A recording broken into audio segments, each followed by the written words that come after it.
You're in a dark room. You can't see anything. You back into the light switch, and you can never unsee what you're seeing. And once that happens, once you experience the manipulation and propaganda and techniques of the corporate media, once you see the willingness of the government to manipulate data on things that are causing unnecessary avoidable death, then it's like the bottom has fallen out underneath you.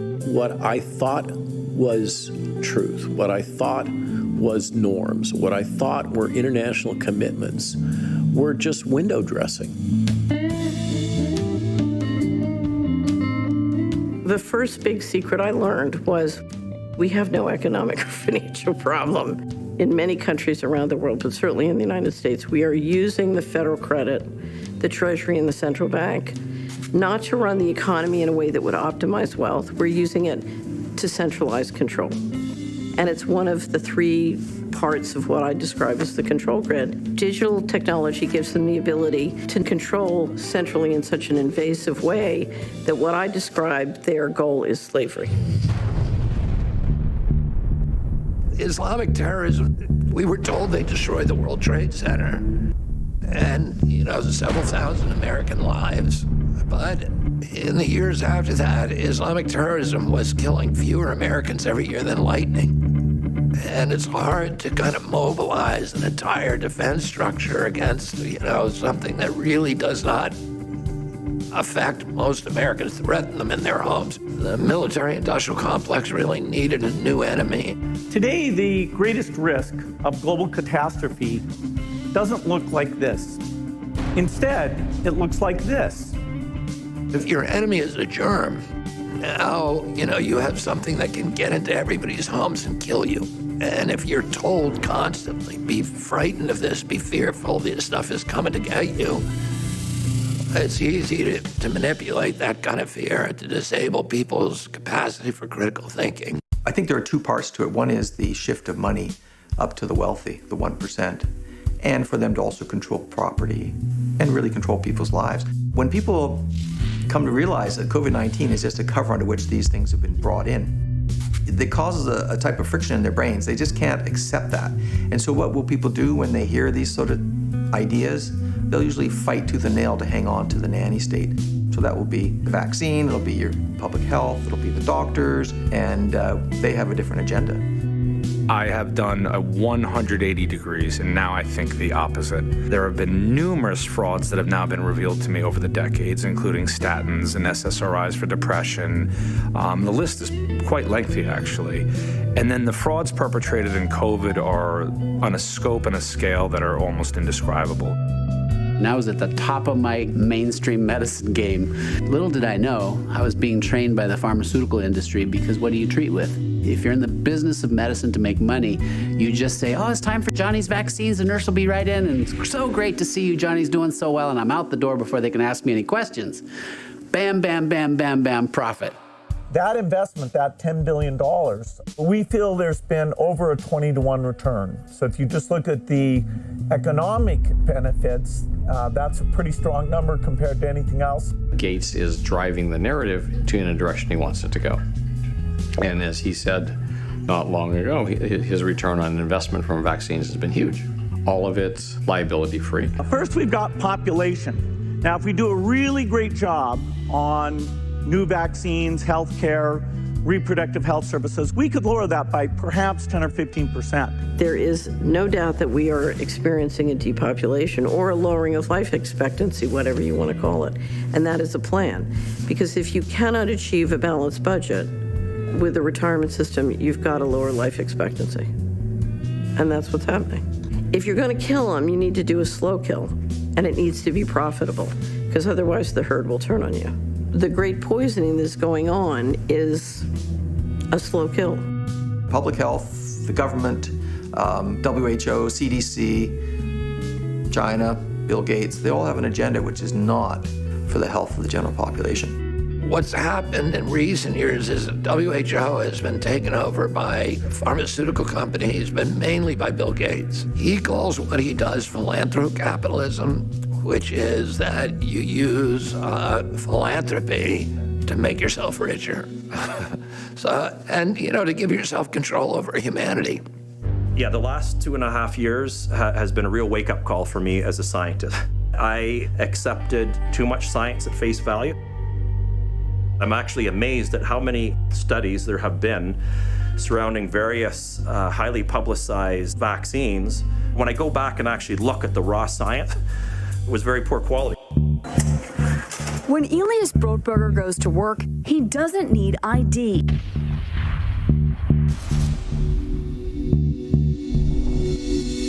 Embedded in his hand is a microchip. And that's the beginning of surveillance. So it'll be like China, where there'll be social credits and you do what you're told.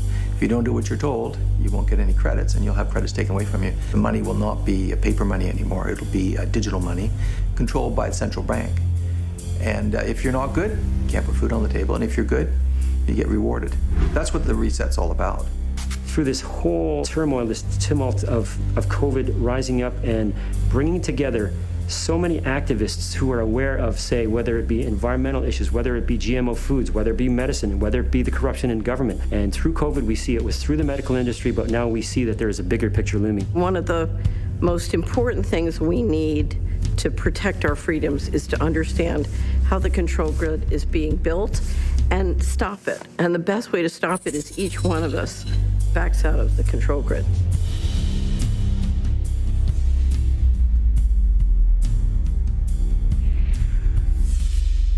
We have this belief that modern medical education and modern healthcare is based on the model of Hippocratic medicine and Greek medicine. But we've departed from that so much because what Hippocrates and the Greeks believed was that health was a kind of stasis or balance. It was about, yes, the physical body, but also the soul or the mind, and those work together with one another. Medical history is a very complex stew of all kinds of impulses that came from so many different directions. Once that stew hit North American culture, it became politicized, and therefore money and power would guide that evolution.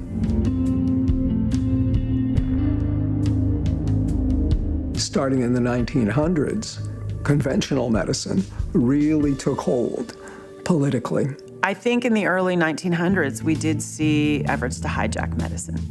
Abraham Flexner was asked by the American Medical Association if he would prepare a report on the status of medical education at the time.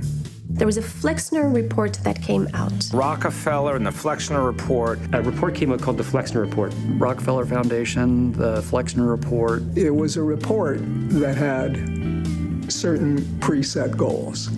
And the primary goal was, number one, to reduce the number of medical schools in the U.S. And all of these schools taught their students that vaccines were indeed the way forward. Going into the laboratory setting of synthesizing and getting away from nature, getting away from human beings actually having amazing bodies and immune systems and injecting things into people that, oh, this is going to make you better, this is going to make you better. The four top medicines were Thomsonian medicine, homeopathy, allopathy or Western medicine, and Native American medicine. As a result of his recommendations, any funding or support was removed from a lot of burgeoning medical movements. One of the first things they did is they got rid of natural remedies. And so you could see that there was already an eye to monetize the practice of medicine. The other three washed away. They were vilified as quackery, and again, only Western medicine stood in the pharma industry. Going from one-on-one, recognizing that the patient is an individual and everybody's individual body is different. And you treated based on what that individual needed. Most MDs look down their noses at homeopathy because we've been trained to do that. Those were snake oil salesmen. John D. Rockefeller, who was the first global monopolist in the oil industry, recognized that pharmaceuticals were an offshoot of the petrochemical industry. We know that Rockefeller wanted to put petrol products into medicine. Rockefeller, having the wealth that he had, decided to really shut down homeopathy for sure, which was a big, I would say, very successful and beneficial approach. It was a medicine that was able to help a lot of people acutely and chronically in diseases for very cheap, without side effects. They literally did not want to study or detail uses of natural medicines that you couldn't profit off of. People really think for a second, why is something being attacked so hard by the pharmaceutical industry?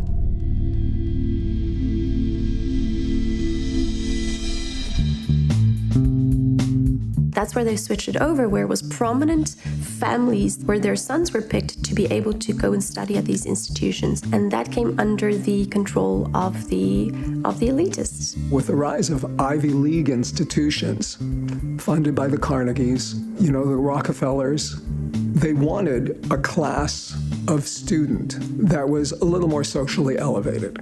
We got the Ivy League medical schools, and we got everything the Flexner Report wanted. It wasn't so much more about practicing medicine and helping patients. It was really how to produce an immense source of profit. And such was the pharmaceutical industry was born. So it all kind of dovetailed into this incredible growth of both the pharmaceutical industry and its allied medical institutions. Medical education has absolutely been dominated by the pharmaceutical industry. Since I got that call, that notorious call from Michael Callahan, a CIA agent who was undercover in Wuhan, and told me that I needed to get my team spun up to respond to this novel coronavirus, I've kind of had direct experience with the level of corruption and global coordination that I've never seen before. I've been through many prior outbreaks. And I've seen, Tony Fauci manipulating information, breaking the blind in clinical trials, grandstanding to the press. But it's like everything went on overdrive starting in the beginning of 2020. But those videos of people collapsing on the street, the rapid build of the hospital, all of that was propaganda, we now know, but the White House were apparently unaware of it. I knew the characters. I knew Anthony Fauci. I knew Francis Collins. And I knew that, that they're constantly hatching phony pandemics in order to increase their power, increase their budget, increase their reach. Vaccines now are the spear tip of the biosecurity agendas. The Department of Defense has been actively funding the Wuhan Institute of Virology for these types of studies for quite a long period of time and continues to do so. The governing body here in Ontario sent directives to all of its members. We couldn't discuss vaccines with our patients. We were told to say that it was outside our scope of practice. We were not to try to attempt to treat COVID, even though every day you read in the newspaper, no treatment, only vaccination. If we didn't have regulatory bodies, we might not have been in this position, because that's where the control was kept on physicians as well. What toes would I be stepping on by trying to treat somebody, not purporting to cure, not falsely claiming, but simply trying with the means at my disposal and the talents I know that we have? It was kind of draconian, and that, I think, was the first thing that said, wait a minute, I've never experienced that from a governmental body before.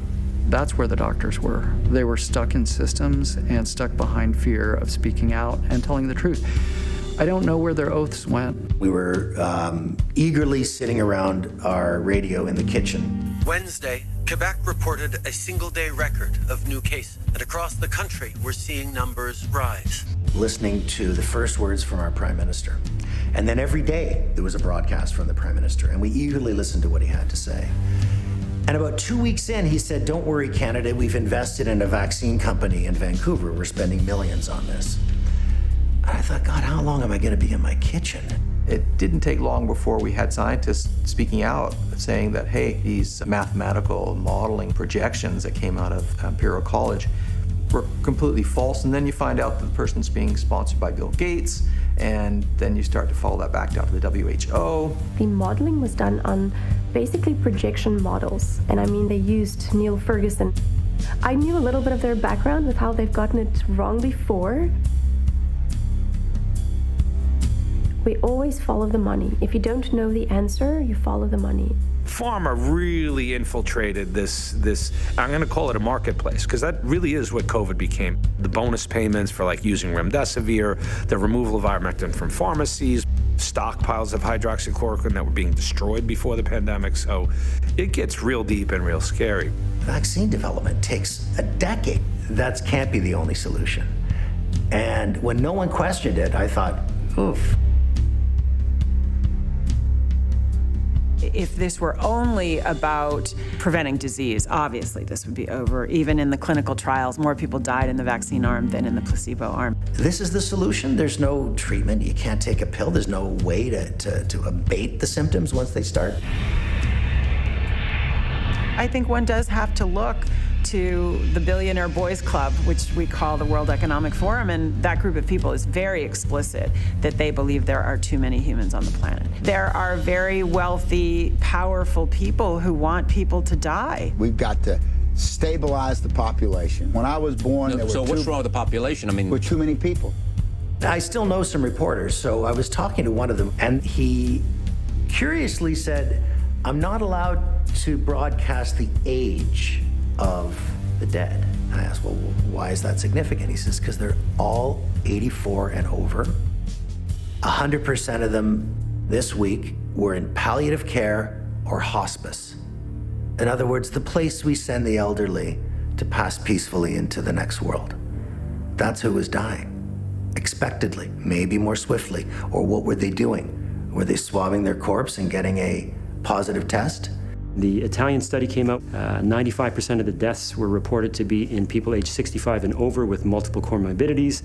Again, this was later confirmed by the CDC, which showed that 95% of all deaths in the US related to COVID had, on average, over 4 comorbidities. Now I knew that we were beyond an error, and we were into the world of disinformation. The pandemic response was not really a public health response. It was really a militarized response, telling us, you gotta lock down, you gotta put on masks.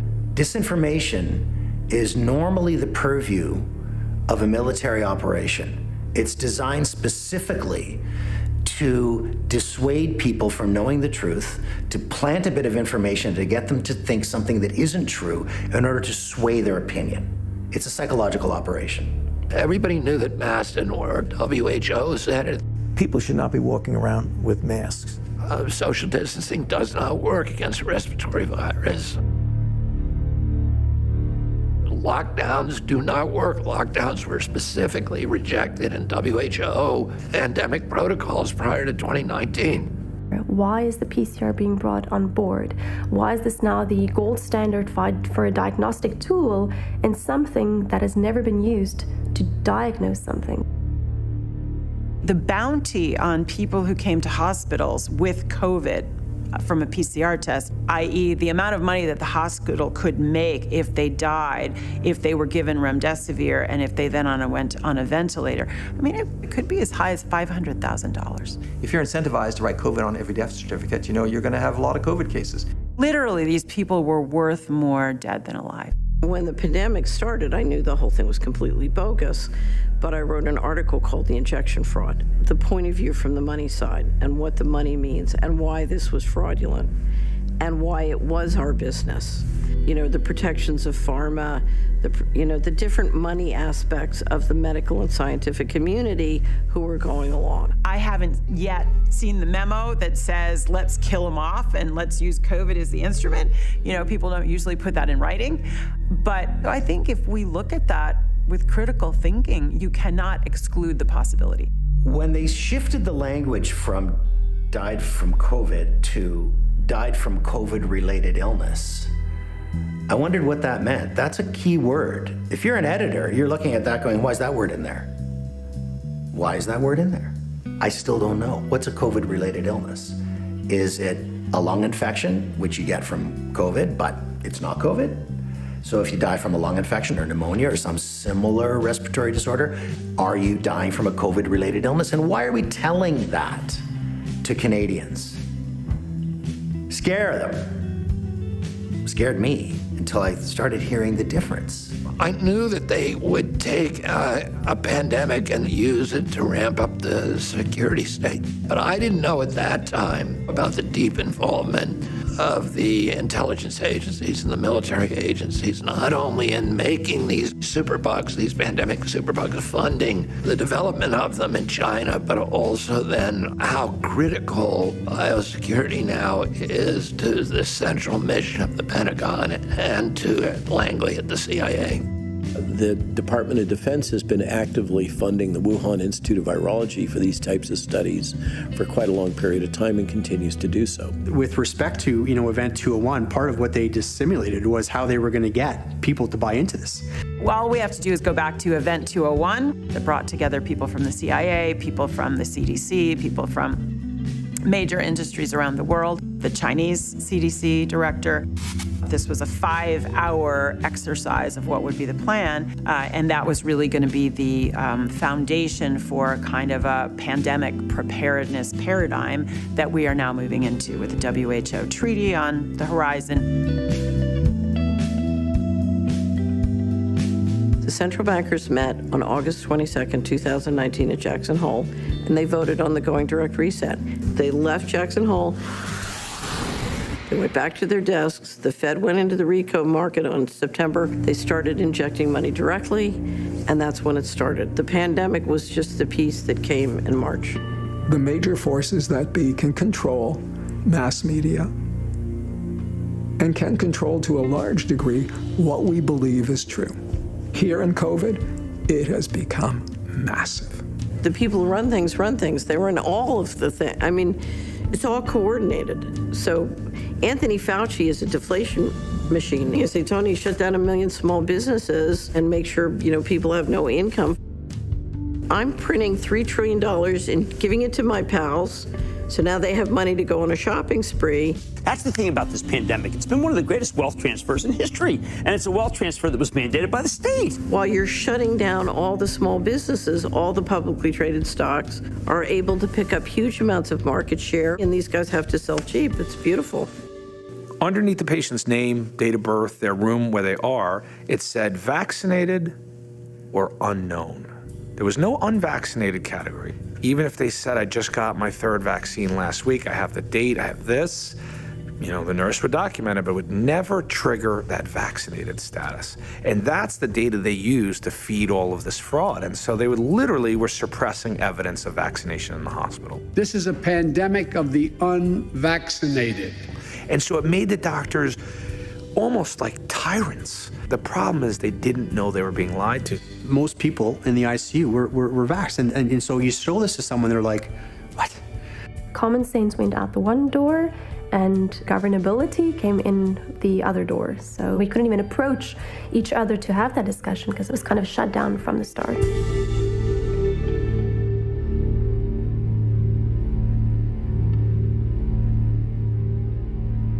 This wasn't about public health. This had never been about public health. All the belief system that I had built over my entire professional life was being revealed to be fraudulent in many ways. This military-industrial biodefense complex was really part of some much larger agendas. How did this system that I had been so committed to become so deeply corrupted and weaponized for other purposes other than public health? I've tried for more than a decade to understand vaccines. There has been a serious effort for more than 100 years to figure out how to get our metal into our bodies. And the question is the goal to create an operating system, or is the goal to dumb us down, Or is the goal to figure out how to integrate digital technology and transhumanism? Or is the goal to lower life expectancy? I did my first story about vaccine-damaged children for the CBC in 1989, when the pertussis vaccine was severely brain-damaging children, neurological damage to the point where they were in a vegetative state the day after or a week after, when they were a perfectly normally developing 2-year-old prior to that. And there was a group called the Canadian Association for Vaccine-Damaged Children. In the United States, there was a court established called the Vaccine Injury Compensation Court. You don't have a court for something that doesn't exist. Vaccine damage, severe vaccine injury, neurological impairment, permanent disability, all are on the books as existing, and the government's paying out damage for that. During the period that I was litigating against these coal plants, we were also pushing legislation in the various states and in the provinces of Canada to try to control mercury emissions. And so I was speaking a lot about it.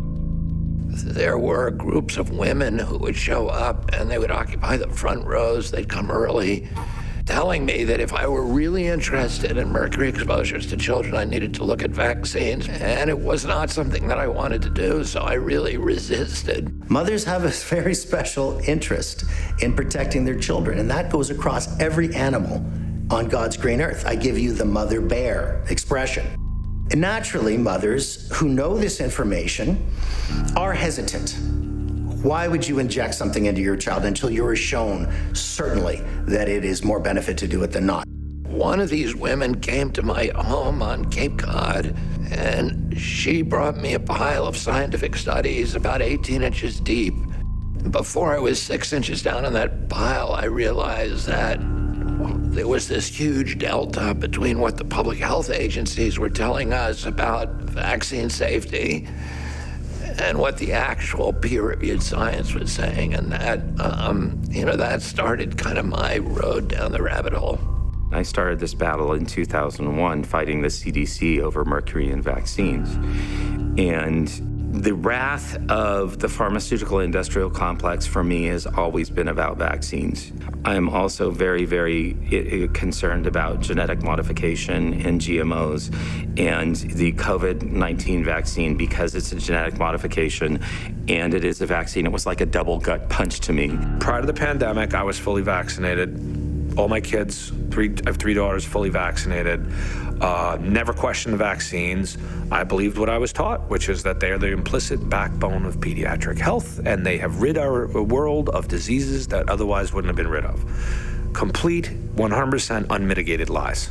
In December 2019, the WHO pulled together this group of all the people who ran all the vaccine programs in all the countries, and they allowed it to be filmed. So Dr. Heidi Larson had done the study saying, the reason we're finding more and more hesitancy about vaccines, people want to see scientific proof that individual vaccines are safe and effective. We have a very wobbly health professional frontline that is starting to question vaccines and the safety of vaccines. And then the guy, I think it was from Nigeria, says, well, I want more than that. I want to know that if you put all of these different vaccines in one little body together, that is safe and effective. Have there ever been a study on the possibility of cross reactions? We really don't have very good safety monitoring systems in many countries, and this adds to the miscommunication and the misapprehensions, because we're not able to give clear-cut answers when people ask questions about the deaths that have occurred due to particular vaccine, and this always gets blown up in the media. And everybody's looking at each other because they're like, well, we don't have any science that proves they're safe or effective, let alone together. And that's the problem. If you do not do placebo-controlled studies, you will not see those effects. You'll just think, oh, I just cured measles, good for me. You're not seeing that 10 years later, those children are much more susceptible to Hodgkin's lymphoma, non-Hodgkin's lymphoma, atopic diseases, cardiac diseases, allergic diseases than other kids, and you may be killing more of them over the long run than measles ever did. They're also asking us to vaccinate our children against illnesses that are not present in the community. Let's say there was a measles outbreak. Why can't you get vaccinated then?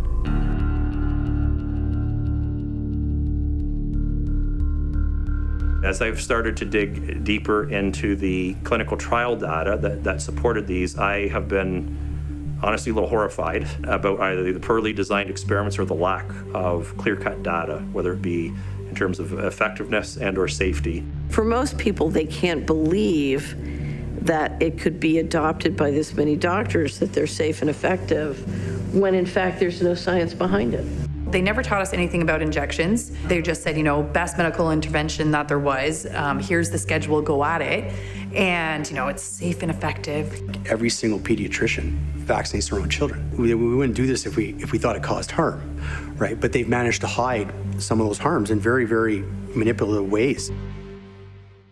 So many people are happy to be deferential and just say, well, I don't need to look at data. I don't need to figure out what's going into my body because the experts tell me it's perfectly safe and effective. They don't have any science that supports what they're doing. And there's so much that goes against it working that there's no way they could even go into a room and have a debate about it. How much of the system and the journals are now owned and controlled by the pharmaceutical industries and interests? Almost all of them. How many reports in the medical literature are actual science? Less than half. The principle of vaccination is very elegant. If we were able to fully recapitulate the natural immune response, then the person is protected as though they were naturally infected. They've acquired the equivalent of natural immunity. We still have so much to learn about the basic functioning of the immune system. And I can tell you with vaccines, we are very far off from fully recapitulating the natural immune response. In medical school, we were taught that vaccines were the greatest triumph of modern medicine.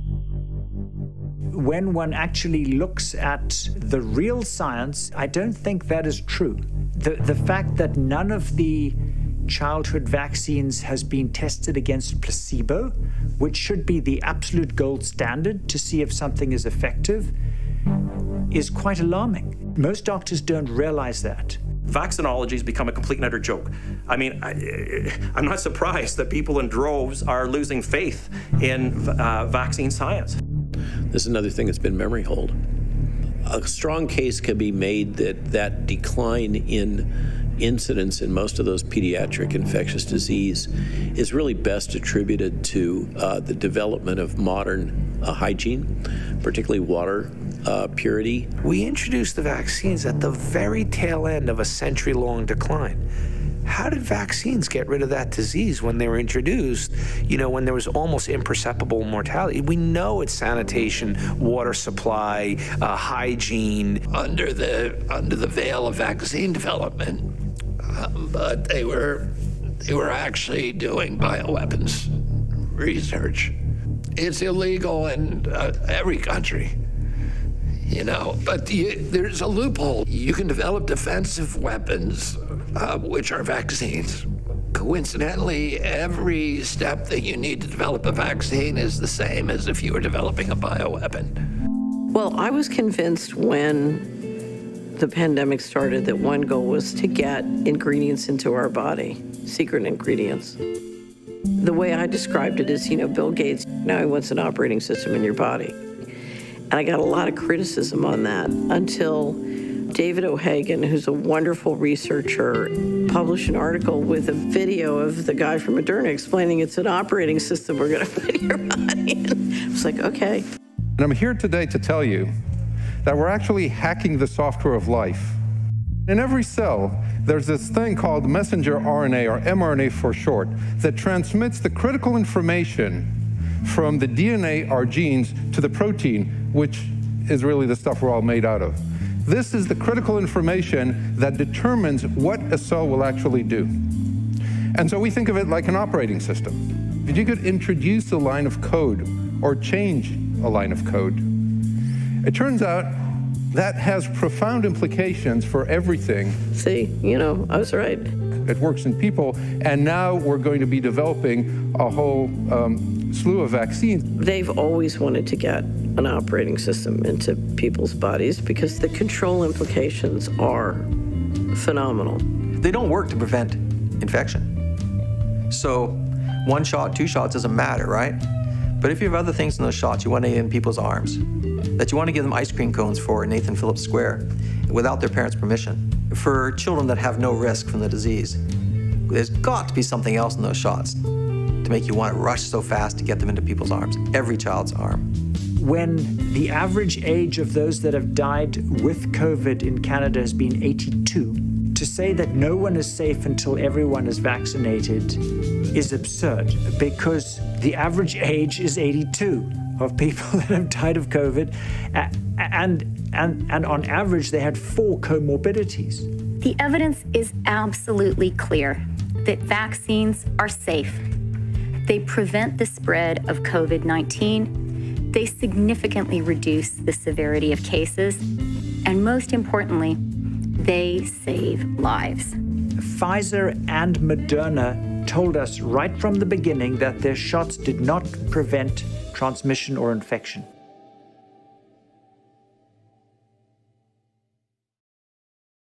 When my son came along in 1998, we did our research, we read all the wrong books, and at his 15-month well baby checkup, he received 3 vaccines while having an active ear infection, and then after that, he regressed so quickly that he was diagnosed with infantile autism. I have a young adult son who regressed after a set of vaccines when he was about 2, and there had to be a reason, and so that took me down the rabbit hole. I had read documents, I had even read a couple books, and I had drunk the Kool-Aid that the injury rate was 1 in a million, which is an absolute bold-faced lie. I saw one case in 2004, and then annually 2005, 2006, 2007 of a normal 1-year-old in my practice who went completely nonverbal, no eye contact, just flapping and spinning and in pain. He lost all language, he couldn't sleep, he lost muscle tone, he was drooling, he was severely affected. Any language that he had, he lost. Any eye contact that he had, he lost. His bowel had just disintegrated. After these 4 kids tragically regressed into severe autism, 2007, I went to my partners of my group and said, I don't feel comfortable injecting 250 micrograms of aluminum into a newborn baby. It's way over the safe dose. It's not that I was anti-vaccine at that point. At that point, I was like, let's be sensible about this. Let's not vaccinate during pregnancy. Only 1 aluminum-containing vaccine at a time to try to minimize that exposure and do that MMR later. The process of understanding vaccines is a gradual one. Nobody one day says, I'm going to get my flu vaccine, and the next day I'm an anti-vaxxer. I started noticing our kids were doing really well. It felt like the unvaccinated kids were doing the best, but I didn't have the data. So I started diving into the data, wrote the vaccine-friendly plan, but I did know this was a dangerous move to go out and publish a book that's not supporting the CDC. Roll back in the time machine to August of 2014. That is when Bill Thompson made the admission that the CDC had lied and hid the fact that the MMR vaccine was associated with autism. Talking with Thompson as it unfolded felt like a spy movie. It led me to secretly record phone conversations with Dr. William Thompson, which I did in the state of Oregon because it's illegal to secretly record phone conversations in the state of California. Dr. Thompson freely admitted that he had covered it up, and his associates at the CDC had also covered it up. Thimerosal causes autism-like features, and that's the way I would say it. I'm completely ashamed of what I did. The higher-ups wanted to do certain things, and I went along with it. Colleen is a center director, Frank is the director of immunization safety, and Marceline is the branch chief. They're still all much more senior than me. Dr. Julie Gerberding was head of the CDC at the time. Coincidentally, she went on to a lucrative career at Merck, the manufacturer of the MMR vaccine. I'm like, oh my God, I cannot believe we did what we did. But we did. I honestly was led to believe that once he filed for and had federal whistleblower status, that he would appear on record. And unfortunately, that never happened. And the day that the results were published in 2014, he said literally that was the best day of his life, and he felt like he was exonerated because the truth had come out. But the CDC actually gave him a bonus after that to the tune of about $25,000. He is still tucked into the CDC. There's still fraud going on in the CDC, and he could have been much more of a hero in history. The management of the epidemiology and the falsehoods that have been promoted have really been disappointing to me. I mean, there's just been a lot of lying. SARS-CoV-2 was nothing like Ebola. That makes me think of the World Health Organization, which always sounded really great to me, because that sounds great, World Health. Who wouldn't like World Health? What's wrong with World Health, right? Yes, I've had the advantage of speaking at the World Health Organization, being involved in very high-level meetings with the Director General. I knew very clearly how compromised WHO was. I knew very clearly how deeply embedded the Bill and Melinda Gates Foundation was in controlling the WHO. And based on that, then when there was a turnover for the Director General and Tedros was appointed, which seemed just anomalous, this ex-terrorist out of Africa suddenly, who's a veterinarian, has no real background in human health, becomes head of the WHO and has deep ties to the Bill and Melinda Gates Foundation and also the Central Communist Party. None of that really surprised me. I knew how deeply compromised it was. Gates' approach has been to direct WHO away from its traditional preoccupations with local development, with nutrition, hygiene, water supply, local health infrastructure, and directing it to one technology, which is vaccines. India had 1 year, 50,000 cases of polio. Oh my gosh. And Gates and the World Health Organization went in and they vaccinated everybody. I mean, every little village in India. It was a massive campaign. Guess how many cases of polio there were the following year? 0. Success. But this paper presented the real fact of the story, which was that there were 53,000 cases of non-polio paralytic disease. They changed the definition after they did their vaccine campaign, and they required that you submit a sample to the state government, and it had to be proven that it was polio that caused the paralysis, except they never set up the mechanism to do that. So all of them had to be relabeled as non-polio paralytic disease. The vaccine campaign did absolutely nothing. Half of WHO's budget goes to the polio vaccine, which is Gates' program. There's nobody to trust at WHO because it's bought by the pharmaceutical industry and a couple of large private players, like the Bill and Melinda Gates Foundation, a fair amount of funding from the Chinese Communist Party. And their interest is not humanity's interest, in my opinion. And I've had colleagues that have worked at the WHO and left the WHO because of how corrupt it was. So many institutions, both nationally and internationally, have been corrupted, and World Health Organization is no exception. And in fact, World Health Organization has been involved in really criminal activities. To give boosters to... Tedros did some very corrupt things in his native country in harming other people. Dr. Tedros served as Ethiopia's health minister from 2005 to 2012. A period during which the country saw 3 disastrous cholera epidemics. Hundreds of people died in each outbreak. Dr. Tedros was accused of a cover-up each time. I didn't realize all of these nuances of Agenda 2030, the ties to the World Economic Forum with the United Nations, and the ties to so many of these other transnational health-related organizations that had nothing to do with advancing public health and had a lot to do with U.S. intelligence. The World Economic Forum, Bill Gates, the pharmaceutical industry are clearly seeking to have the World Health Organization be the fulcrum of a new global governance paradigm, not government. The World Health Organization would be at the center of that with kind of One Health. Where if they have another pandemic, the WHO will have complete control over the policies that are brought out in every country.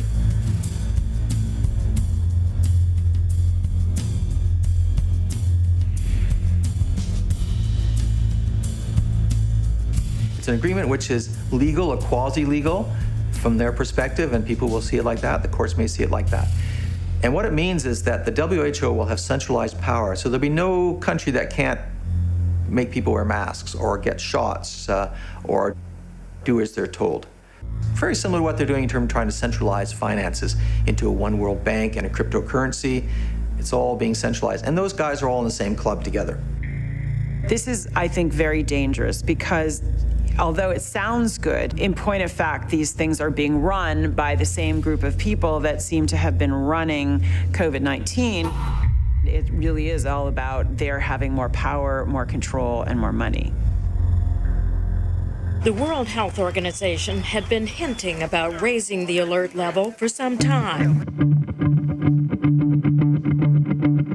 They're constantly hatching phony pandemics. They did it with SARS, they did it with MERS, they did it in 2005 with avian flu. We spent $40 billion on a vaccine for avian flu, and which caused horrible neurological disorders in people. An untested, unlicensed vaccine that they started giving to people, and only one person died that year of avian flu. It was a total hoax. In 2002 and 2003, the first SARS virus came out of Wuhan in China. Do you think that was an attempt at something like this? Yeah, living organisms only get one mutation at a time. Most mutations either kill or seriously disadvantage that organism. So to have 12 mutations that all made it more effective as an organism and all happened at the same time is statistically impossible. Well, they've tried pandemics everywhere. And the idea is that if they have a pandemic, then they can centralize power. Plus, it's been used as a way of bringing in new social measures, which are then never retracted. So you can lose some freedoms during that period of time in the name of safety, and you never get them back. We are in the earliest days of the pandemic. They changed the definitions of pandemic. And why did they do that? Because they had all of these contracts arranged with governments worldwide that if it was declared a swine flu pandemic, then the contracts kicked in, forcing those countries to buy the vaccines. In whose interest is it to exaggerate the risk of something? Well, when you've got big companies with big products to sell, you're clearly helping them by exaggerating the nature of the disease. I got faxes and information about H1N1 continuously and was told about this pandemic, but yet we saw no increase in mortality at all. They seemed to be trying to make a big fuss about something that wasn't really there. The virus is spreading. In 2009, I think there were 18,000 people who died of swine flu, and it was a global pandemic. Again, $40 to $60 billion. A vaccine that didn't work, that was disabling people in horrible ways, Guillain-Barré, and paralyzing people, that had to ultimately be withdrawn. Drug manufacturers will speed up development of a vaccine. Again, the pandemic was a hoax. They did Zika. The explosive spread of Zika virus. Tony Fauci promoted it, and he got $2.2 billion from Congress. And by the time the vaccine was ready, the Zika had basically disappeared in our country. I think there's 100 cases or something, or fewer. The H1N1, the so-called pandemic, bird flu pandemic, was, again, wildly exaggerated, huge amounts of fear-mongering and hype that went behind it. The approval of vaccines, which being vaccinated with the H1N1 vaccine increased your risk of getting the flu in subsequent years. The guy from Belgium who was in charge of the media, the propaganda, he says the first thing you need to do is scare everybody. WHO said, okay, there will be a pandemic, and that's when the thing started. I mean, day one is so important. You can profit from these early days to get complete carpet coverage of the field, and they're not going to search for alternative voices there. I used there Sir Donaldson's quote, where he said that in the UK, by the peak of the epidemic, 40 people would die per day. I worked it out for Belgium. That would be 7 deaths a day at the peak of the epidemic. I used that in the media. That is true in every year, even interpandemically. That is very, very conservative.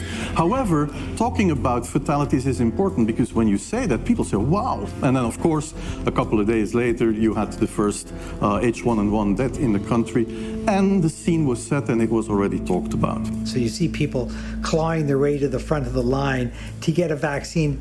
But if they actually knew the level of benefit of the vaccine is so small, the likelihood of them having a benefit might be as small as the likelihood of them winning a lottery, and also a chance that they're going to be harmed by it.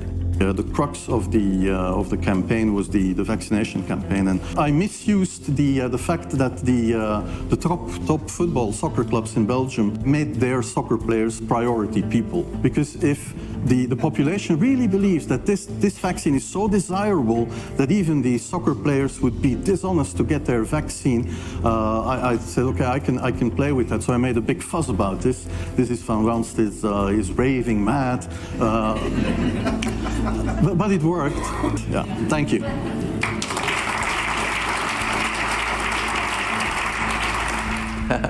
The World Health Organization is not here for our health, let me tell you. They're here for control. They're really an arm of the United Nations. Any human-created entity can be subject to corruption. A big organization that sets health policy for the world? Yes. To resist or to accept the national tetanus campaigns. That is the dilemma many girls and women find themselves in, with the Catholic Church insisting it could potentially render them infertile. I know that the World Health Organization has been involved in using vaccines to sterilize populations in various third world countries. I mean, they obviously don't know that they're being sterilized.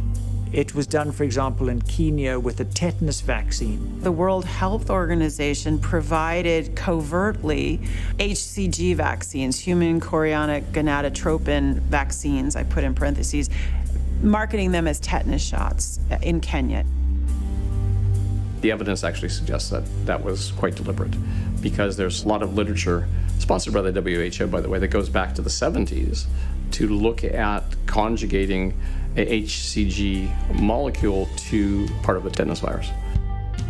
These shots were to cause women infertility, to cause them miscarriages, and to deceive them into imagining that this was a tetanus vaccine. And the other idea, of course, is to control population in the third world. Definitely a WHO agenda. We have the forensic evidence that the World Health Organization lied. We did analytical exams on the vaccine vials, and they were, in most cases, were found to have HCG in them, confirmed by several laboratories. Forced sterilization is a war crime, and yet that was being promoted by the World Health Organization. They were calling these people in for repeated vaccines, which made doctors very suspicious. The tetanus shots were only available to women of childbearing age, and they were giving them 5 doses. But usually a tetanus vaccine, you get a booster every 5 to 10 years. The World Health Organization has been caught red-handed. The WHO was involved in a crime that they sought to cover up. And I'm not interested in having a criminal organization run global health. I think it's kind of a bad idea.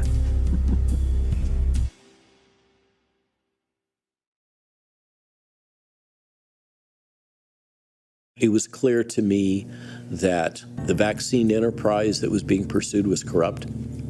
Literally, the CIA picked it up through its development arm, DARPA, but they dumped a bunch of money into it, created Moderna, and bootstrapped the technology up. What upset me was the complete breach of norms in how it was being developed, and this mad rush to implement it without adequate testing. Most people got vaccinated before even the 6-month interim study results were published. How can you make an informed decision about a treatment unless there is published clinical study attesting to the benefits and the harms of the treatment? I'm sorry, I believe that you can't make an informed decision. It's hard for people to fathom that the reality and the official narrative are this far apart. and that could be commonly believed that vaccines are safe and effective, and there's absolutely no science behind it, and hasn't been all along. It's, it's hard for people to realize. I've been investigating the CDC for over 20 years now. They covered up the relationship between thimerosal in vaccines and neurodevelopmental disorders in the early 2000s. Then they covered up the relationship between the MMR vaccine and autism. This is not an agency that we can trust. If they were about public health, which they should be, we would be attacking chronic disease and why we're having all these problems when we introduce a new vaccine. We'd be truly looking at vaxxed, unvaxxed, and all health outcomes. In 2016, Fauci and Collins had to meet with me. We said in the meeting, you've never done one of these safety studies. And they said, oh, we do them for all the vaccines. And I said to them, can you show us one? They said, well, we'll send it to you. And they never sent me anything. So we sued them. HHS said, yeah, we've never had a safety study on any vaccine prior to licensure, not one. It was clear that the children were being poisoned, not just by injections, but by pharmaceuticals, sort of the Ritalin, and the food was poisoning, the spraying was poisoning. There were all sorts of things, and I called it the Great Poisoning. January of 2019, I got a letter, and this one was like, prove that the vaccine-friendly plan is as safe as the CDC schedule. I laughed. I'm like, the CDC has never proved that this year's schedule is better than last year's schedule. They've never done good research for long-term outcomes, looking at all health outcomes. So I hired an outside expert. Before he goes in, he says, Paul, I have to warn you, I am a data guy. I don't care what it shows. He came out after the first day, he goes, like a kid in a candy store, Paul, you won't believe this. The data just jumps out at you. Your unvaxxed patients just don't get sick. All right, so he got all the data, every baby born into my practice, and we had 10.5 years of data. That data was published on November 23rd, 2020, and 5 days later, the Oregon Medical Board called my attorney and said, you better let him know his license is suspended. Boom. I was a danger to public health, okay? It was basically an illegal suspension, and so actually 6 months later, I got my license back. But 1, I could not see well children. 2, I could not talk about vaccines to patients or my staff. And 3, I could not do research on my patients. Why would the medical board that asked for the data that I provided, not only just giving it to them, but I published it for them in a peer-reviewed journal, not want me to do research? The vaccine.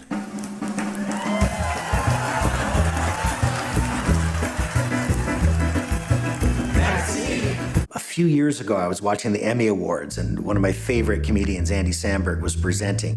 They ran a little skit where they said, oh, we're going to vaccinate everybody in the audience here with the flu vaccine. And then he said, the anti-vaxxers in the room can put your napkin on your head and we'll pass you by. And the whole skit seemed to me to be designed to ridicule. And I thought, boy, I wonder how much that skit cost as a paid ad for the pharmaceutical corporation. Get vaxxed, get boosted, because, man, this thing, it's a banger. We asked some real doctors to offer their best advice to those who are on the fence about the vaccine, and pay attention because this is important. Get the vaccine. Just get the vaccine. Roll the up and get the vaccine. And tell your friend on Facebook to stick to jewelry. Thank you. Either you go get vaccinated or there's something wrong with you psychologically.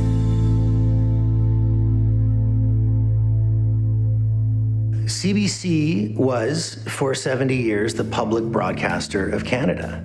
And it shifted from being a public broadcaster to a state broadcaster because they're not broadcasting all the facts. They're broadcasting selective facts to promote a government agenda, to promote the mass vaccination of Canada. If you're going to try to propagate a tyranny, you've got to control the media. And they've done that. They've done that incredibly well. Trudeau comes into power, gave $1.2 billion immediately as a grant to the CBC, $600 million to the other big players. You know that they are this new arm of government that is just a propaganda machine.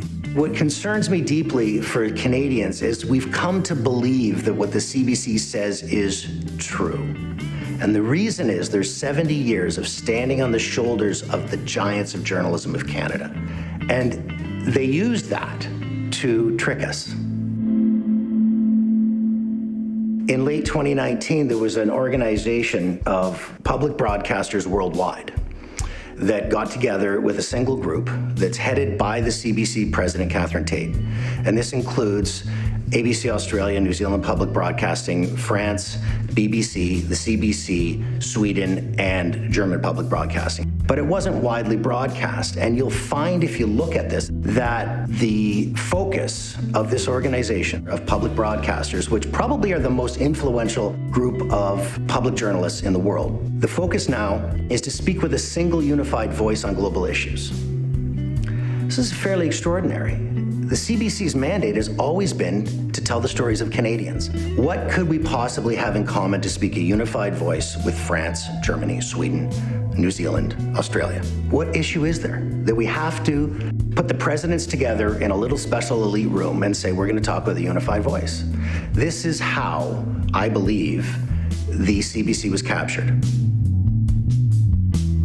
I don't think that they're announcing every day and speaking with one voice for all of the globe. They don't say that. They say we're Canadian broadcasting, and it's a trick.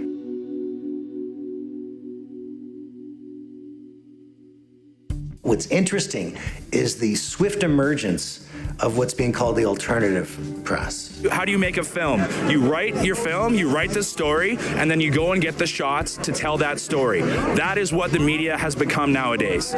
We didn't have horses, we didn't have rifles, so who are the aggressors here? People can now look to Children's Health Defense, Robert Kennedy's outfit. Now, that is a lobby group to bring truth to the vaccine story and bring truth to the power of the pharmaceutical organizations, in particular their capture of the regulatory system. However, when they do a story and they tell you something you didn't know before, there's a hot link on there that you can open up and verify it immediately. CBC doesn't do that. CTV doesn't do that. So these alternative press are now becoming the ones you can trust for the truth. I'm Gillian Findlay on this edition of The Fifth Estate. Our nation's capital besieged. Occupying streets, harassing people, breaking the law. This is not a peaceful protest. The organizers not simply the COVID-weary Canadians they claim to be. I was in Ottawa visiting friends by coincidence, and what I saw was amazing. It was a party. People celebrating and singing and hugging. I just kind of wanted to show, some of the things going on, and then been like, I'm Chris Nagel of Canadian Frontline Nurses. Why are you here? There's nothing extreme about wanting people to be able to make their own decisions in their home that is the best decision for their families. I've never felt such love and acceptance and community in my life. It was like every single background. I texted my friend who I was staying with, and I said, this is just like the old days. This is like Canada Day. This is fun, fun, fun. And she says, boy, that's not what I'm seeing on the television. I heard it was a Nazi rally. There were symbols of anti-Semitism and hate, like the Confederate flag. I said, I better go find the Nazis. So I got my camera and I went looking for the Nazis. Swastikas and Nazi flags were seen at the Freedom Convoy protest in Ottawa over the weekend. I didn't see anything resembling this hate rally that they talked about. I don't know where they found it. I don't know who said it. And then by the end of the day, of course, Trudeau, from his hiding spot, said, we will not be afraid of right-wing extremists. Well, of course we're not afraid, but there's nothing to be afraid of. You're making it up. While police say thousands were peaceful and no reports of violence, Trudeau has made it clear that he will not be speaking with the protesters. I was amazed to see the straight-out lies that were coming from the mainstream media. The service said protesters threw rocks at ambulances. I was there every single day, and, it was being dubbed as an insurrection of racists, of far-right people. I was there for 3 weeks. We didn't expect that the CBC wouldn't say, well, this rally's actually about 19 feet outside our door. We're going to go look for the Nazis, and there are none. Mr. Trudeau, what are you talking about? Instead, they sat in their studio and they talked about the right-wing extremism. And I thought, get out your door and sit in the front of the first truck you come to and interview that person. They didn't do that. So I knock on the first truck door, and there's a Jamaican man. And I interview the Jamaican guy and ask him ridiculously if he thinks he's a right-wing extremist or a Nazi or someone who hates colored people. What would you say to the politicians like Trudeau, Singh, the mayor of Ottawa, who say this is organized by the far-right extremists and the racists? I'd say you're all lying. You know you're lying. Every nation, every country, every background, every color that you can possibly find, you can find in Ottawa in the last couple of days. Just because the Prime Minister dressed up in racist costumes so many times he can't remember them all doesn't mean every single Liberal is a racist.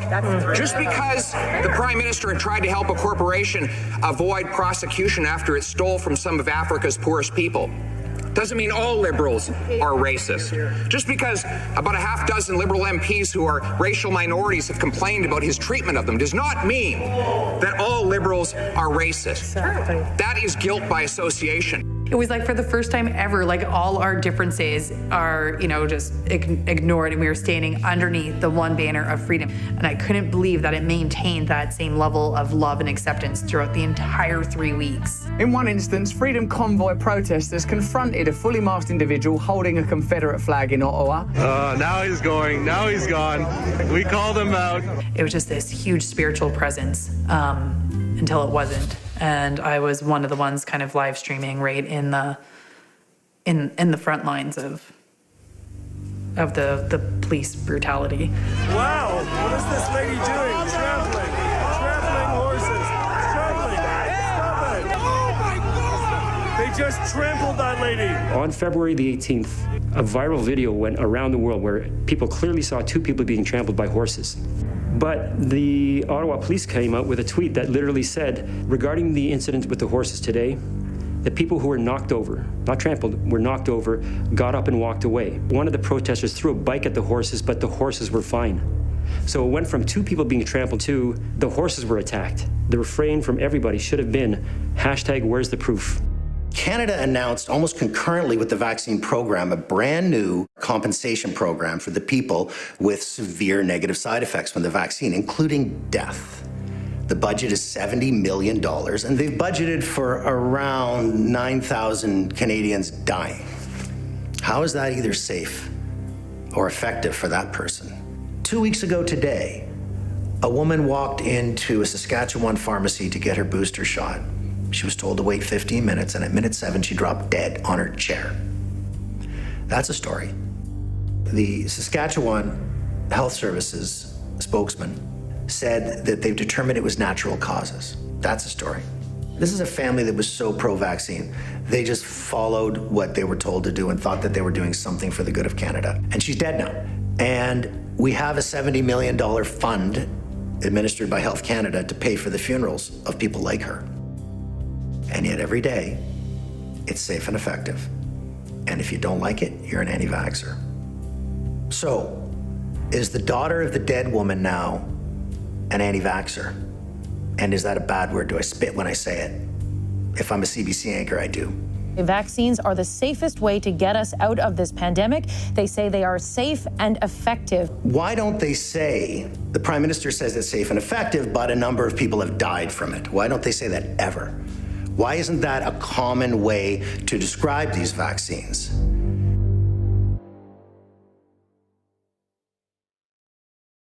Poison control centers have received a dramatic spike in calls tied to ivermectin. I was a classic liberal, Northeast liberal. I read New York Times every day, cover to cover. I believed it was the paper of record, the most accurate reporting that you could get anywhere. Right-wing media, a bunch of loonies and nuts, and they tell lies, and clearly they present alternative facts. Dr. Pierre Corey preaching wild claims. It basically obliterates transmission of this virus. When they launched what was a national media PR campaign against ivermectin, that was the most, I would say, upsetting time. You know, the horse dewormer campaign. Horse dewormer, apparently given to deworm animals. A horse deworming medication. They're unfavorably framing it as veterinary medicine. That was completely put together by professionals. It was launched in a coordinated, synchronized fashion. I do not know what the motivation for demonizing this particular medication is, but I would imagine some of it has to do with money. I don't know if that's why the FDA is making snarky tweets about it being veterinary medicine, but I do know that it was used for humans for years before they ever started using it for animals. Does it bother you that the news network you work for out and out lied, just outright lied about me taking horse dewormer? They shouldn't have said that. Why did they do that? I don't know. If they're lying about a comedian taking horse medication, what are they telling us about Russia? Ivermectin is used as a horse dewormer. So it is not a lie to say that the drug is used as a horse dewormer. The apotheosis of it all was that incredible headline in Rolling Stone. Gunshot wound victims waiting outside the emergency room due to the excessive amount of ivermectin overdoses.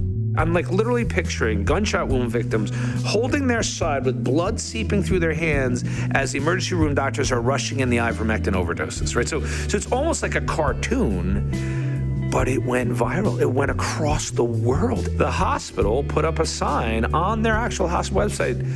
The doctor who was quoted in that article has not worked for us for 3 months. We have not had any ivermectin overdoses. And even the data that they used to say that poisons were on the rise was completely inflated. And that was one of those brilliant examples of how fast lies spread and how truth never will catch up to that lie.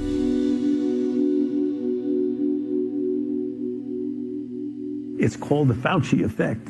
Trust me, I don't get excited about that. I mean, it's nice, but I mean, it's what I symbolize.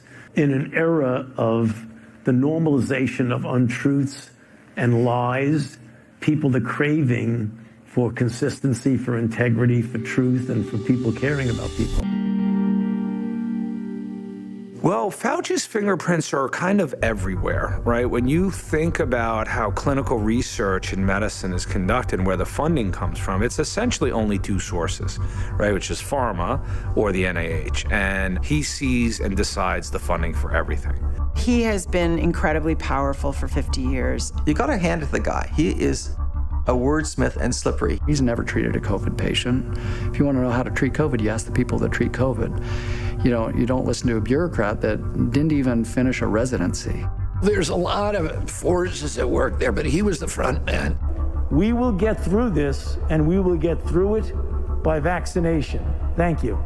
It's very, very clear. Cuba got vaccinated, lost 8,500 out of a population of 11 million, 87% vaccination rate. The next door island, Haiti, had 1% vaccinated and had a death rate of 850 people out of 11 million. So they didn't have a pandemic.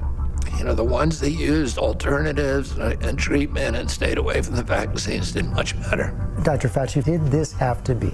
We've done worse than most any other country, and we're a highly developed, rich country.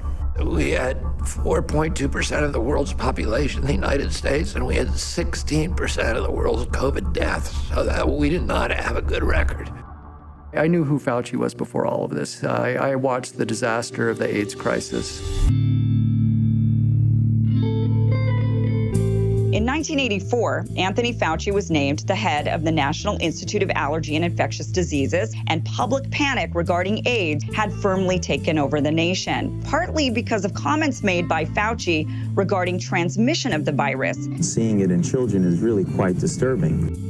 Pharmaceutical companies were racing towards a treatment for AIDS, realizing the incredible potential for profits. One such company was Burroughs Wellcome, who showed in a test tube that their failed cancer drug, AZT, could be repurposed to treat AIDS. In record speed, the FDA approved the drug as a treatment, claiming the benefits outweigh the risks. Despite it becoming clearer and clearer that AZT was toxic, caused liver damage, and destroyed white blood cells, the drug continued to be used for several years after, while calls from activists and doctors to study any other possible treatments went ignored. The way that Fauci brought remdesivir in for the COVID-19 used the same playbook that he used for AZT. In an interview with Wired, Bill Gates said that if he was infected with COVID, he would want to be prescribed remdesivir, failing to mention his stock position in the drug's owner, Gilead. Remdesivir had been stopped in a clinical trial in its use against Ebola infections because it was so deadly. And Tony Fauci, in a meeting at the White House with Deborah Birx, simply declares Remdesivir is now the standard of care. This will be the standard of care. That study was stopped at 6 months. 6 months was kind of the time point beyond which there were irrefutable toxicities appearing that could not be disputed from the remdesivir. So yeah, I'm horrified by that kind of behavior.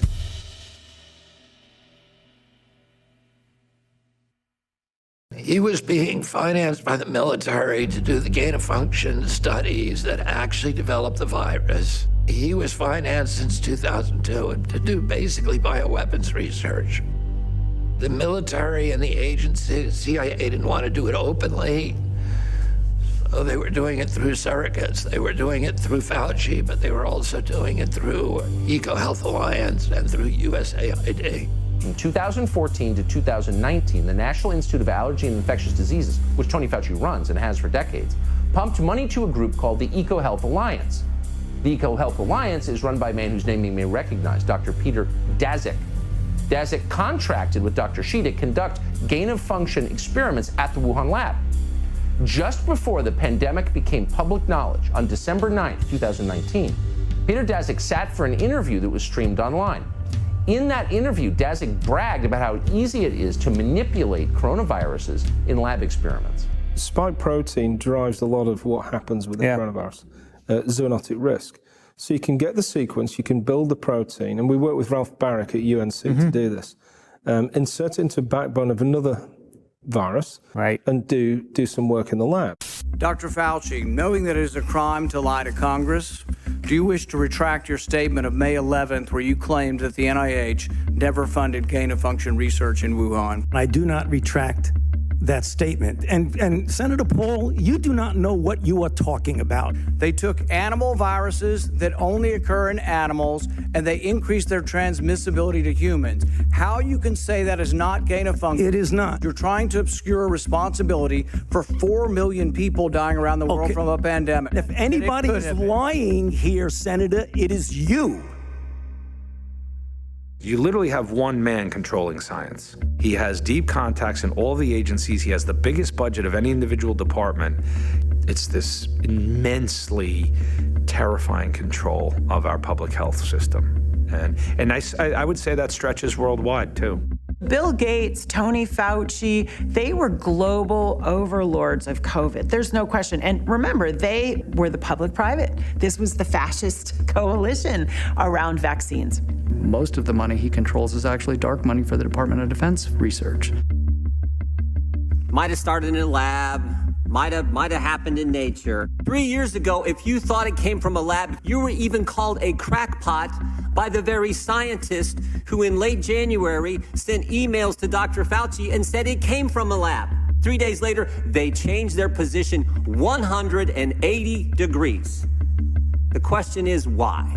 Dr. Anderson and Dr. Gary were awarded a $9 million grant for that. So there's 9 million reasons why they changed their mind. Shazam, they get $9 million from Dr. Fauci. What wasn't revealed in these hearings was that Dr. Fauci provided the employers of 4 of the signatories on this paper with nearly $155 million by the end of 2020. What was Dr. Fauci doing? He was trying to cover his backside, and everybody knows it.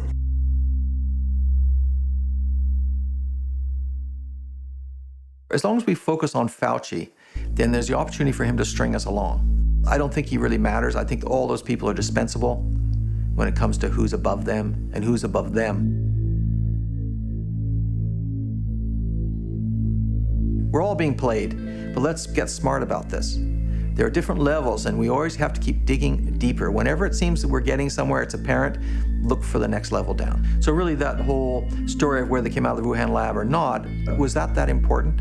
It was the next steps, what they used that as a springboard for, that was so important, that caused people to die and be injured. We've reached a human crisis unlike any that we've experienced in the last 75 years. COVID-19 has laid bare the systemic social inequities. Addressing these larger problems must become our priority. The World Economic Forum serves a series of different purposes. You can't just say, look, we're going to chip you and make you a slave. You need a marketing plan, right?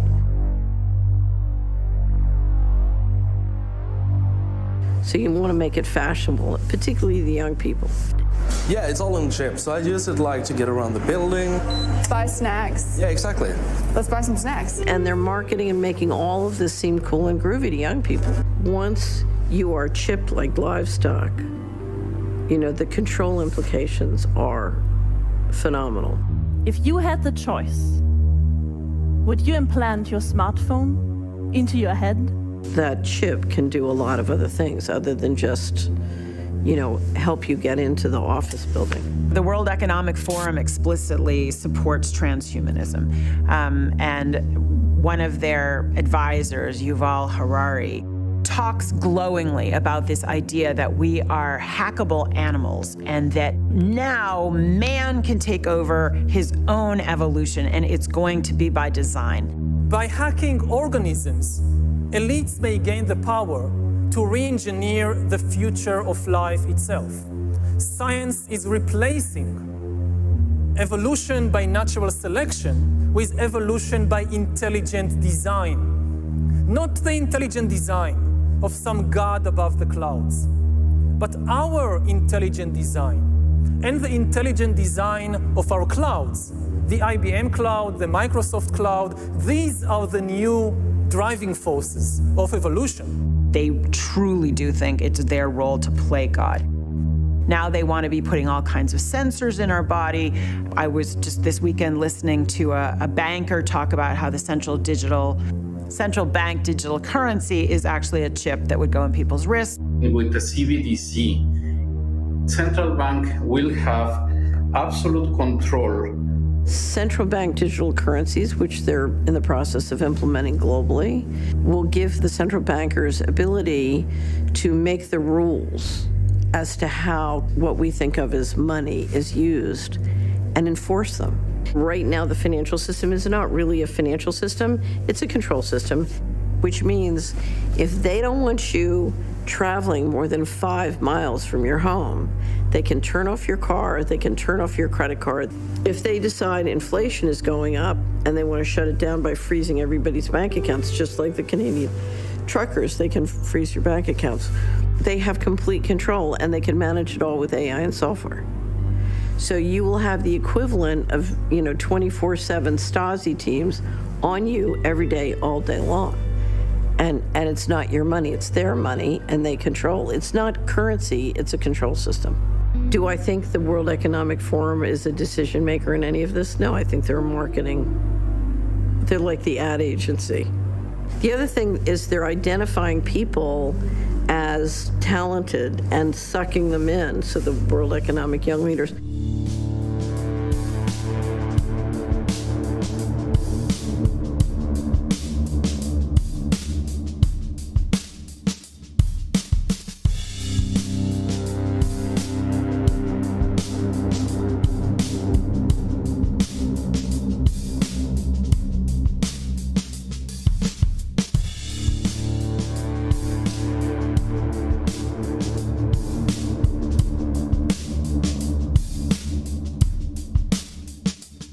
It's a way of sucking everybody into the plan. A really interesting recent executive order from the Biden administration was being called the Transhumanism Executive Order. And on the first page of this executive order, it says explicitly, we want to be able to interact with cells in the same way that we interact with software. The government wants to be supporting transhumanism and bioweapons research. Now's the time when things are shifting. There's going to be a new world order out there.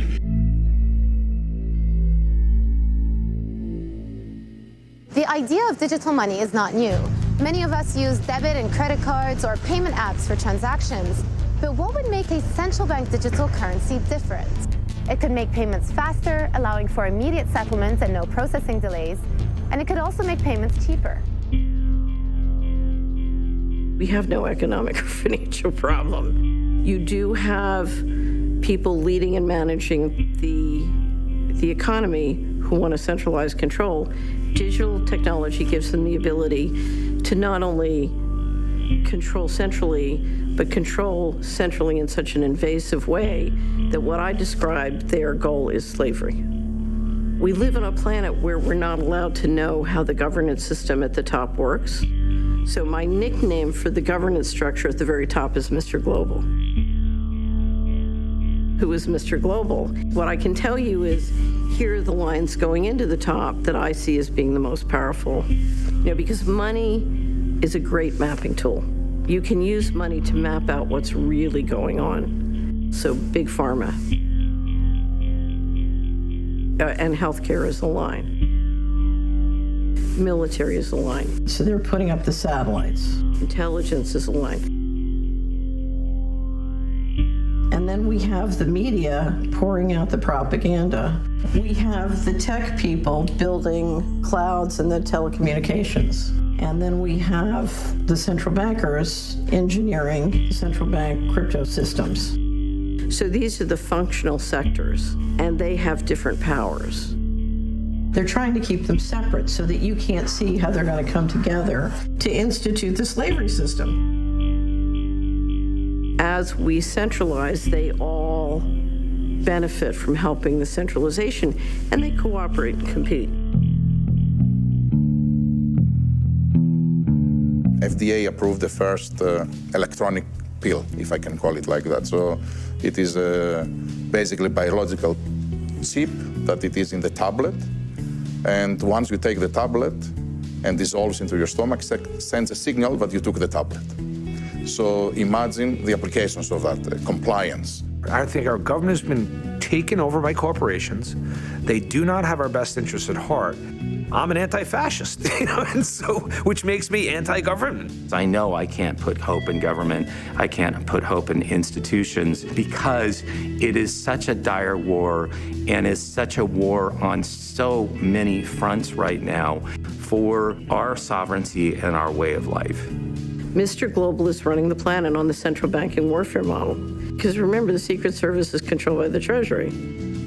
One of the big fights you see going on globally is you have a group of rising countries in terms of rising economically, Russia, China, and they don't want to trade real commodities or real labor for money that's just printed out of thin air that's depreciating in value. They're tired of being trained that way.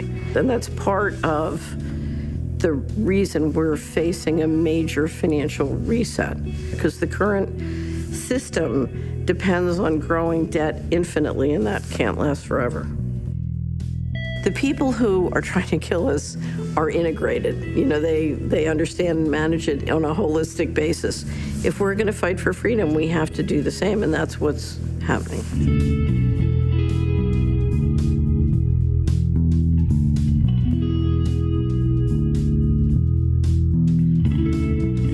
I believe the American people have been massively subsidized by this machinery, and they've gone along with it. The Bushes came along and they said, you all are good Christians, here's your check, don't ask questions. And the secrecy, which had been growing, just went off the charts. What they were doing is engaging in warfare and organized crime all around the world, and then cutting the American people in for a wonderful subsidy. Now, the reality is the people doing all the hard work, it's hard work to run around the world and kill lots of people. And at some point, everybody says, we don't need to cut them in for a piece of the action anymore. We've prepared and created this Disney World for them. We're tired of managing them, and they're very spoiled, and we can cut them out.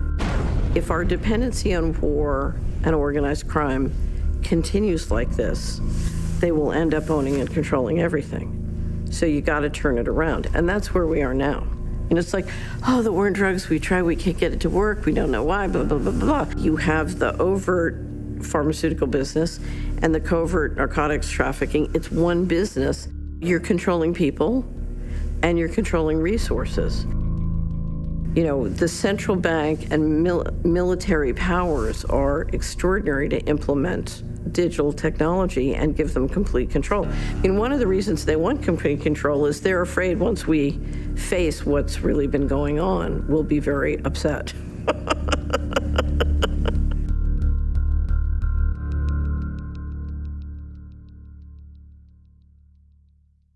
I was trained by some of the top people in the country, and the one thing they taught me was, we have the power to invent our world. If each person just does what they can, it's unbelievable, because freedom is just infectious. If you study people who've really fought for freedom over very long periods of time, it's extraordinary what one person can do. Every step that has gone on this far have all been necessary to get us to this end point.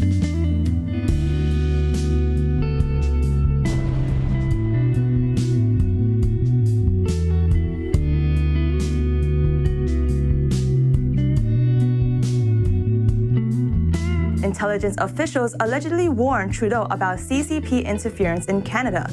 The report said the Chinese consulate in Toronto quietly sent a large amount of money to at least 11 candidates. We're kind of in the reveal stage, actually, where we're starting to see how corrupt it is. Before the sun and the rainbow, you got to go through the storm, and we're in the storm. This afternoon, the Secretary General and Klaus Schwab, the founder of the World Economic Forum, will witness the signing of a memorandum of understanding on a strategic partnership between the UN and the World Economic Forum. It is my true, sincere hope that this colossal and historic fraud will expose the deep rot and corruption in the system. People can no longer ignore all the young people dropping dead in the streets. Oh my God. Lisa, this really is the calm before the storm. Not again, no! You cannot ignore too many young people dying of cancer and heart attacks that have never died of cancer and heart attacks before. And the masses realize that they've been lied to by those with power and influence, and their lives have been threatened and stolen from them for that reason. My hopes is that the people can amass enough power to restructure and reformulate a system that's working more in our interests. They've gone too far now, and I think their run is over.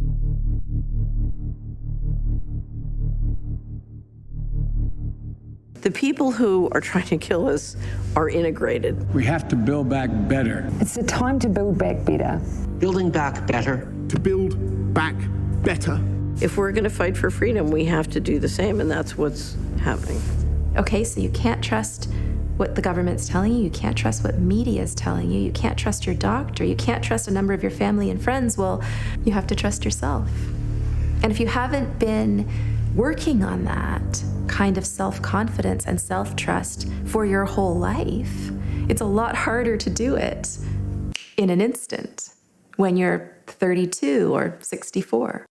My only hope is that there will at some point be enough voices that people can't ignore the overwhelming evidence that they were largely lied to, and they were provided misinformation by the very people that we have been trained to trust. You know, this is war. You play to win. Each one of us is only one person. So don't stress out and think you got to do everything. You know, find the things you can do and, you know, start to do them. But the one thing I understand is most of the support for what they're doing comes from us. We go to work and build their control system. We go to work and finance the control grid. We use it, we support it, we honor the people building it, whether it's the people we hold out as heroes. They would include Fauci and Bill Gates, especially Bill Gates. There is so much that concerns me about his mental stability and what he really believes. And when you look at Gates' behavior in the public health realm, it's clearly not about health. He's deeply embedded in vaccines, but there's also a very dark past about him. Apropos of nothing, he flew on Epstein's jet. It adds to the amount of concern about who's literally running public health across the world. I mean, he has such vast sums of money. His influence is so drastically large. You could see it in the medical journals. I mean, 2 clicks to the funders of almost any of the high-impact journals, you're gonna find Bill Gates. We are many, they are few. We're building the control grid. They have literally broken away and created a separate civilization. They don't think of themselves as part of our civilization anymore.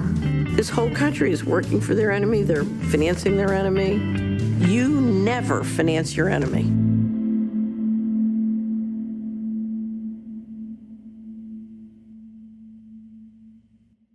This has been a multi-decade effort. I mean, it's in the UN Charter to deploy a central global government. It's grounded in the idea that the rights of the collective outweigh the rights of the individual. That has merged with corporatism and corporate interests. And we've seen through this outbreak alone a massive leveraging of corporate power, individual wealth in a very small slice of the populace. You know, this elite of the elite, the Davos man as a metaphor. If you read their literature and confront what they have actively planned and are implementing, it's overwhelming. What is being advanced is the logic of a centralized command economy based on utilitarian and Marxist principles. And that type of system has repeatedly failed through time. Clearly, the Billionaire Boys Club sees China as the paradigm.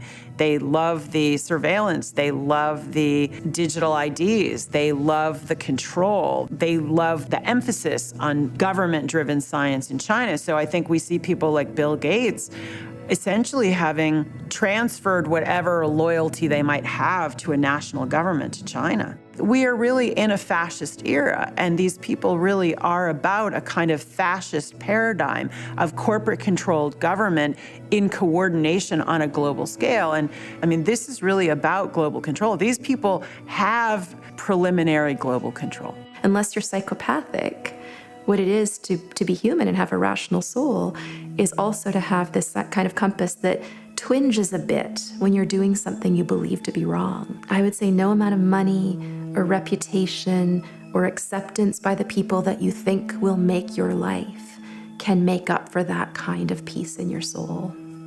Whether it's explicit coercion or whether it's drugs and induced obedience, they take you to the same place, which is an anti-human future. What we're talking about now is like a second industrial revolution, but the product this time will be humans themselves. I think that the biggest question will be what to do with all these useless people. My best guess at present is a combination of drugs and computer games.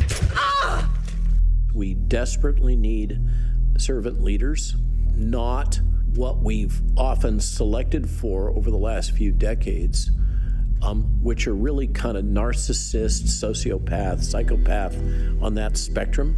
Now, who could represent such a world better than you, Prime Minister? We are gathered here to contemplate the fourth industrial revolution about to begin. If you are looking for a country that will not just manage this change, but take advantage of it, there has never been a better time to look to Canada. Again and again and again, we've selected for that, and they behave like sociopaths and narcissists. No surprise. What do we do if someone refuses to be tested? Well, they can't now. You either get your tests done and make sure you're cleared, or we will keep you in a facility longer. I think a lot of people have to show a lot of courage, a lot of conviction. We're going to need more voices in this fight. We really need people in immense positions of power to come out, get humble, say, we got this wrong, we got lied to, and I'm going to change something. You know, I would beg you to be inquisitive and dig deeper. Your kids' future, your humanity depends on figuring this out before it's too late. The children of the future, if you're not willing to protect the children, you're not real. You know, you're a... People that are free-minded and independent will always battle to be free-minded and independent. I'm hopeful because there's still that spirit in mankind. As much as they try to disconnect us, I think the harder we should work on being connected. This is a great opportunity for us if we take it like that and we try to become sovereign people who can do what their consciences tell them without feeling they have to obey. And that's a very important jump for humanity. What will protect us is mass noncompliance. Mass noncompliance will make the system not work, and then ultimately prosecution. These people have committed crimes. The corral is closing, and it's been closing around us for decades, but the digital IDs or vaccine passports and the CBDC are the two pieces. We have the power to stop financing and walk out of the grid. We have the power to not, to just say no. And if enough people do it, there'll be a revolution. So.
Twisting the torturous words you've been